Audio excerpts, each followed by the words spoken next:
వెళ్తుంది. తిరగండి, జనసేన ఆశయాలను తీసుకెళ్ళండి. ఆ రోజు సంగతి చూద్దాం. ప్రజలు కోరుకున్న మీద చూద్దాం తప్ప నాకేమి ఇక్కడ కూర్చొని ఆంధ్రప్రదేశ్లోనే అధికారం కోరుకునేవాడిని, తెలంగాణలో నేనే అధికారం కోరుకుంటాను, ఒక మార్పు తప్ప.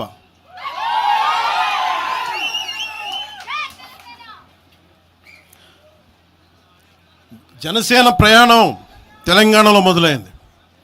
నేను మీకు ఏ సమస్యకైనా సరే నేను కూర్చోబెట్టి మా నాయకులు ఒకటే చెప్పా, మీరు సమస్యల మీద పోరాడండి. నాకు బాగా ఇబ్బంది కలిగించే అంశం ఈ మధ్యన పదే పదే చూస్తూ ఉన్నాను. మాట్లాడితే ఆంధ్ర ఆంధ్ర ఆంధ్ర అని చెప్తా ఉన్నారు. తెలంగాణ ప్రజలకి ఆంధ్ర మీద విద్వేషం లేదు, తెలంగాణ నాయకులందరికీ విద్వేషం లేదు. తెలంగాణ ఏర్పాటు కావాలని కోరుకున్నారు కానీ ఆంధ్ర ప్రజల మీద ఎక్కడా విద్వేషం చూపించలేదు. నిజంగా తెలంగాణ ప్రజలు కానీ మొత్తం తెలంగాణ నాయకులు కానీ విద్వేషం చూపించి ఉంటే ఈ రోజున ఒక్క ఆంధ్ర ప్రాంత వ్యక్తి కూడా ఇక్కడ తెలంగాణలో ఉండలేడు.